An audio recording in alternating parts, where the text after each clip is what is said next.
આજની ધર્મકથા. પ્રણામ.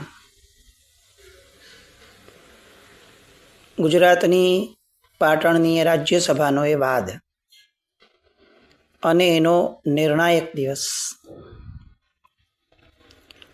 વાદીદેવ શ્રી મહારાજ સાહેબ જાણે તૂટી પડ્યા છે અને કુમુદચંદ્રજી જે એવા દલદલમાં ફસાઈ ગયા છે કે હવે બહાર આવવાની એમને કોઈ જ શક્યતા લાગતી નથી. જે રીતે પૂજ્ય વાદીદેવ શ્રી મહારાજ સાહેબનું એગ્રેશન છે, જે રીતે એમનું પ્રેઝન્ટેશન છે, એ સાંભળતા જ જાણે કુમુદચંદ્રજી મહારાજ હબક ખાઈ ગયા.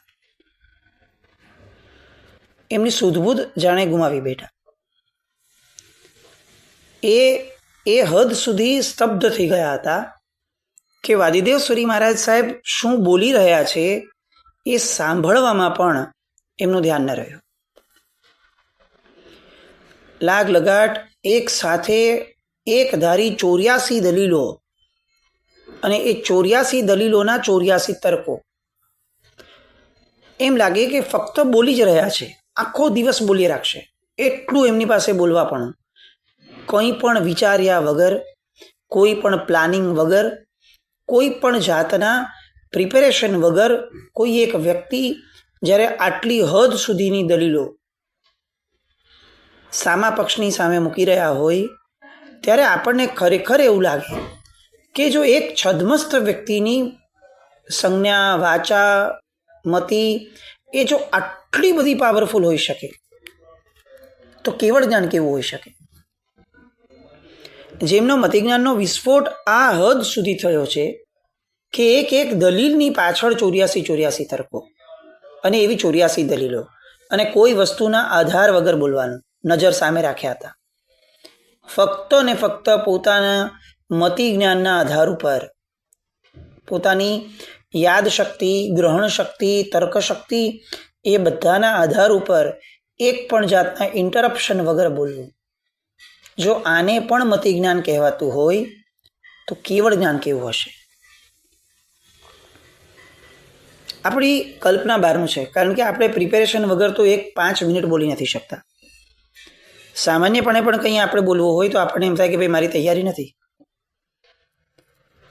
એક મતિજ્ઞાનના ક્ષયોપશમનો ભેદ જોઈએ ને, કેવળ જ્ઞાનને જરાક હમણાં બાજુ પર રાખીએ, આપણે ખાલી એટલું વિચારીએ કે મતિજ્ઞાનના કેટલા ભેદ હોઈ શકે, તો આપણને આપણી સ્થિતિ અને પૂજ્ય વાદીદેવ શ્રી મહારાજ સાહેબની સ્થિતિ, કે જે બંને છદ્મસ્ત જ છે, એ બંને જોતા કલ્પના પણ ના આવે કે એક જ જ્ઞાનના આટલા ભેદ હોઈ શકે.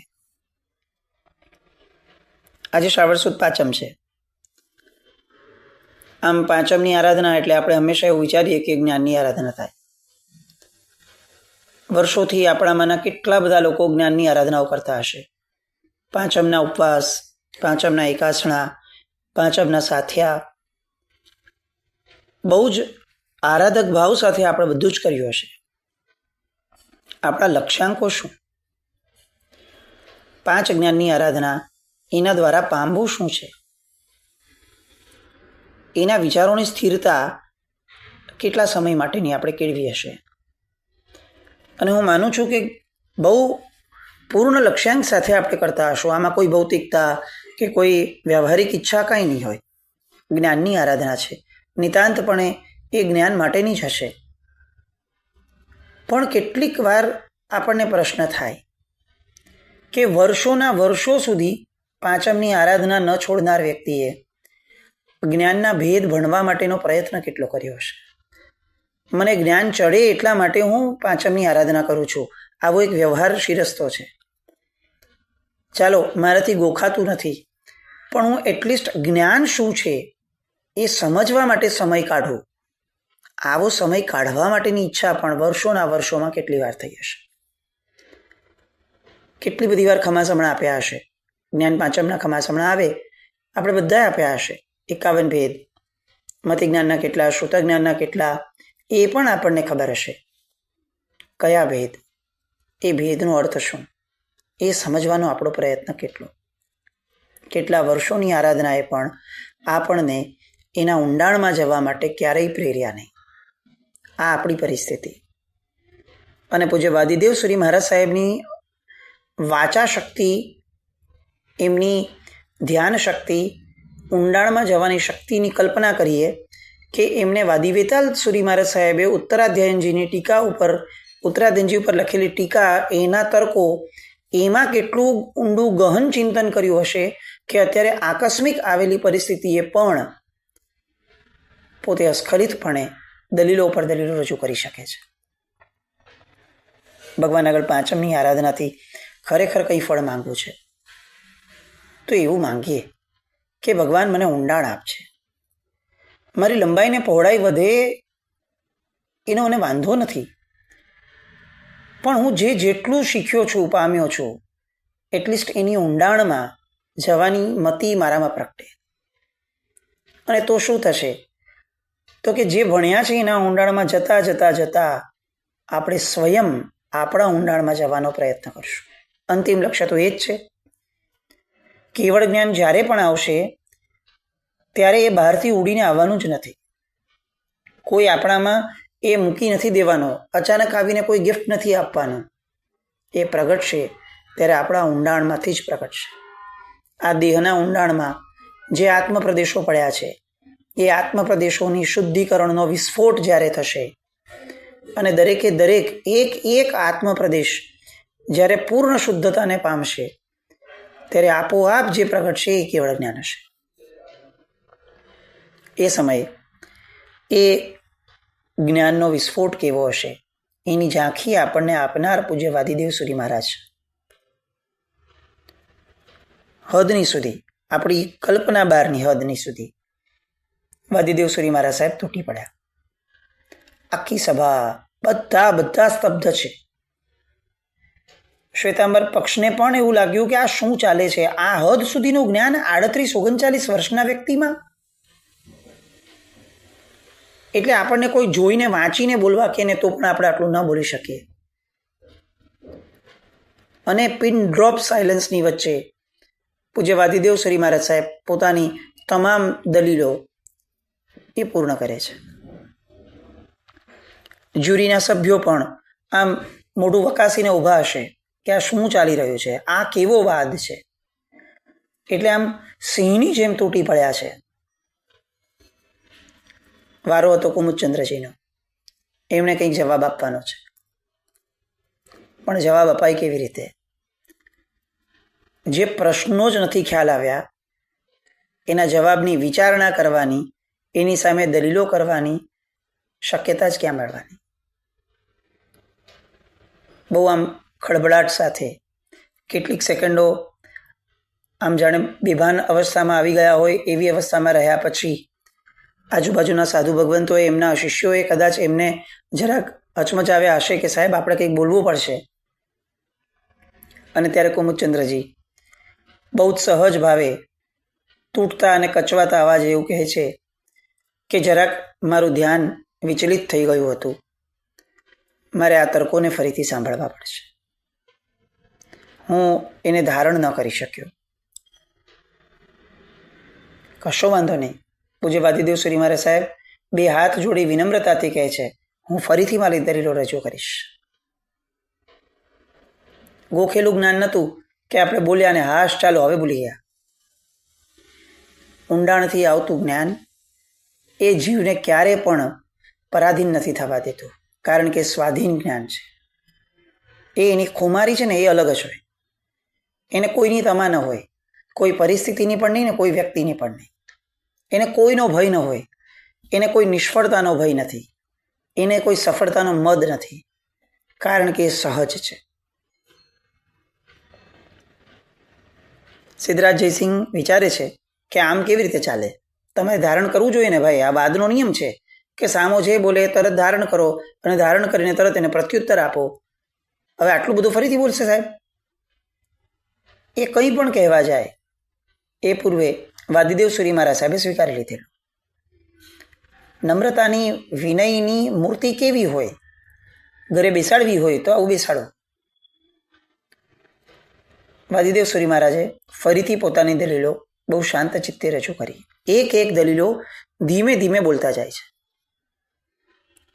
મુખ્યપણે જેટલી દલીલો કરી હતી એ બધી દલીલો રિપીટ થઈ ગઈ. ફરી વારો આવ્યો કુમુદચંદ્રજીનો. બધા મોં તાકીને બેઠા છે કે હવે કાંઈક તો બોલો.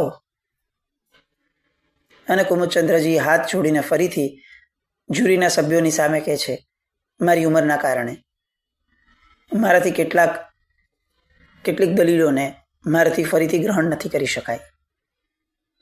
મને ફરીથી એકવાર સાંભળવાની તક જોઈએ છે. હકીકતની અંદરમાં પ્રયાસ એ ચાલતો હતો કે જે શબ્દો બોલી રહ્યા છે એમાંનો કોઈ પણ એક શબ્દ પણ ઉપાડી અને એના ઉપર અંતાક્ષરી રમી શકાતી હોય, એ શબ્દના આધાર ઉપર જો કંઈક બોલી શકાતું હોય તો હું એ શબ્દ પકડવા પ્રયત્ન કરું. એટલે ધ્યાન એ પરિચિત શબ્દ કે જેની ઉપર તર્ક થઈ શકે એ સાંભળવામાં હતું. આખું ને આખું સંપૂર્ણ જે જ્ઞાન મેળવવાનું હતું સાંભળવાનું, એના તરફ લક્ષ્ય ન રખાયું. અને આવડી દલીલોની અંદરમાં શોધતા એક શબ્દ પણ ન મળ્યો કે જે શબ્દના આધાર ઉપર પોતે દલીલ કરી અને પોતાનો પક્ષ માંડી શકે. એ કયું જ્ઞાન હશે પૂજ્ય વાદીદેવ શ્રી મહારાજનું? આપણે આમ ઘણીવાર સાંભળ્યું છે કલ્પસૂત્રીજીની અંદર, પર્યુષણાની અંદરમાં, કે પહેલું પૂર્વ લખવા બેસીએ તો આટલો મોટો ખાડો થાય એટલી શાહી જોઈએ, બીજા પૂર્વમાં આટલું, ત્રીજા પૂર્વમાં આટલું. અને ત્યારે આમ આશ્ચર્ય થાય, તે સહજપણે પ્રશ્ન થાય કે ઓહો, આટલું જ્ઞાન કોણ ભણતું હશે?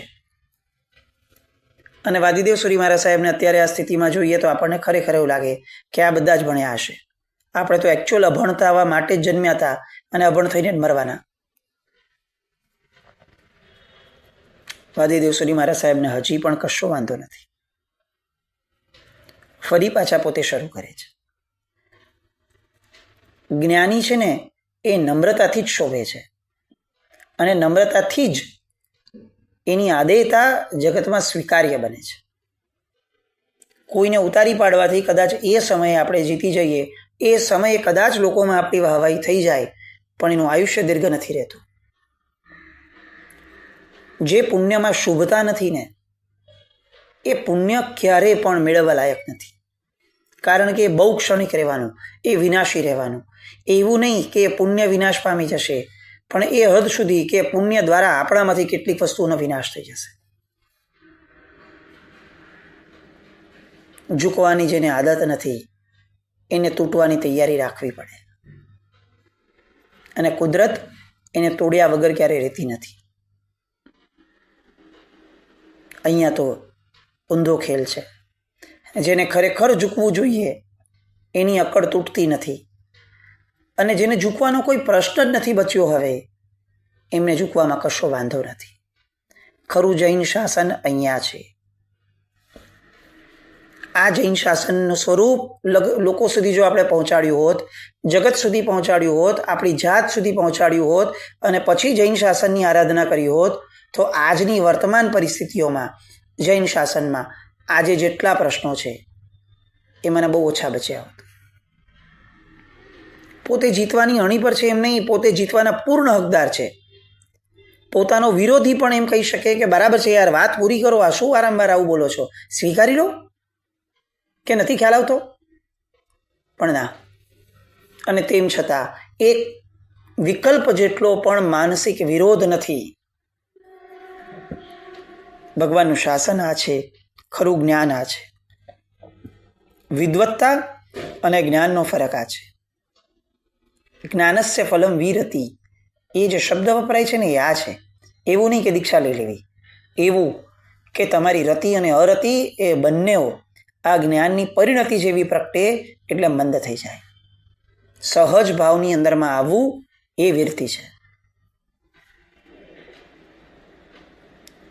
અને અહીંયા એ વિરતિધર એવા પૂજ્ય વાદીદેવ શ્રી મહારાજ ફરી એકવાર પોતાની દલીલો રજૂ કરે છે.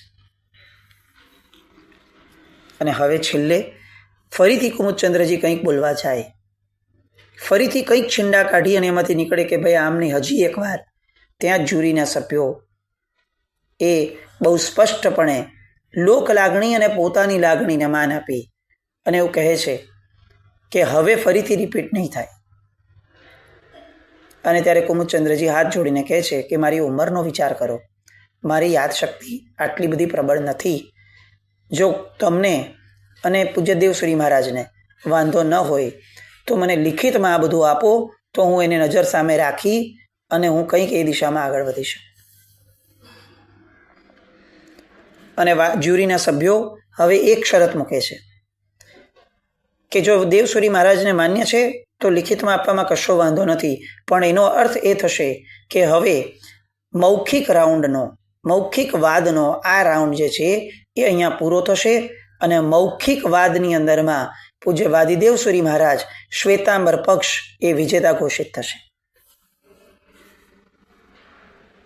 જય જયકાર થયો. વાદ હજી પૂર્ણ નથી થયો, કારણ કે હવે તો આ બધી જ દલીલોને લખવાની મહેનત બધી જ કોણે કરવાની? તો કે વાદીદેવસુરી મહારાજ. તમે જુઓ, આમ આપણને પ્રશ્ન થાય કે હું સાચો છું ને તેમ છતાં મારે મહેનત કરવાની. સામામાં કાંઈ દમ નથી.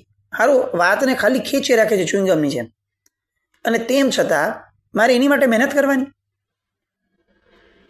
આ સત્ય લાગતી વાતને પણ વાદીદેવસુરી મહારાજ આ દલીલ રૂપે સ્વીકારવા તૈયાર નથી, કારણ કે એમનું જ્ઞાન એ તોછડાઈ વિનાનું છે, એમનું જ્ઞાન એ ઉદ્ધતાઈ વિનાનું છે, એમનું જ્ઞાન એ પરિપક્વતાનું જ્ઞાન છે.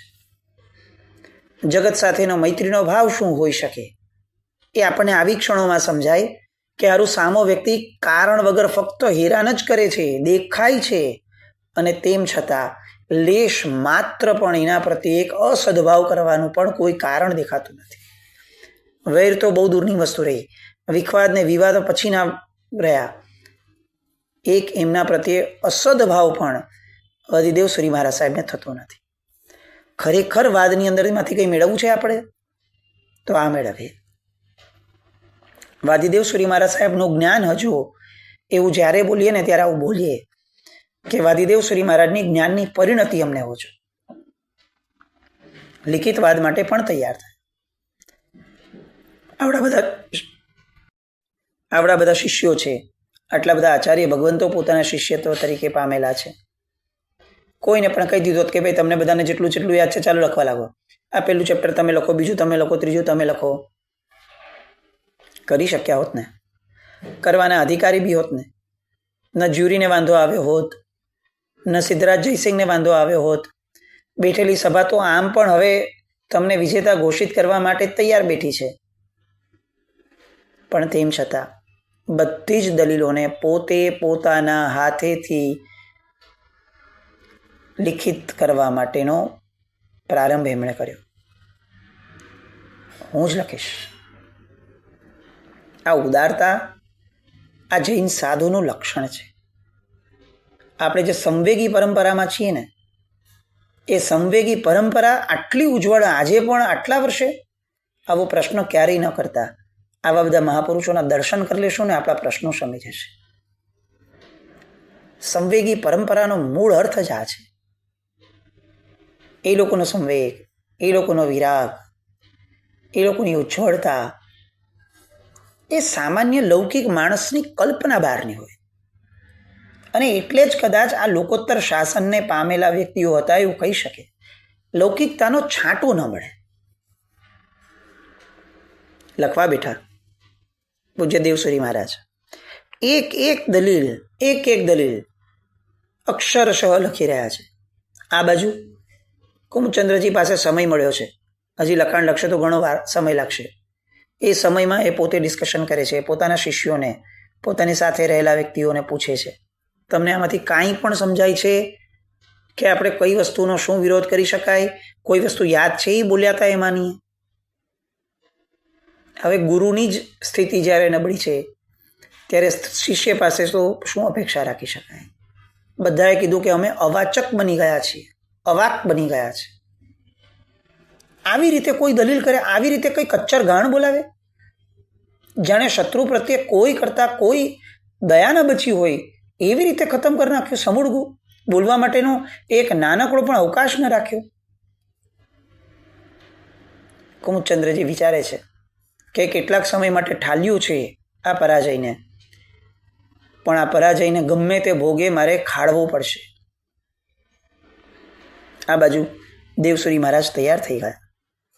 લખાણ બધું સુપ્રત કર્યું. જ્યુરી પાસે પહોંચે છે. જ્યુરી આપે છે કુમુદચંદ્રજીને, અને કુમુદચંદ્રજી હવે પાના ઓથલાવે છે. શોધવાનું શું છે? એક પરિચિત શબ્દ કે જે મને એમના કરતાં સારો આવડતો હોય. બસ એક શબ્દ મળી જાય ને તો પણ મને કશો વાંધો નથી.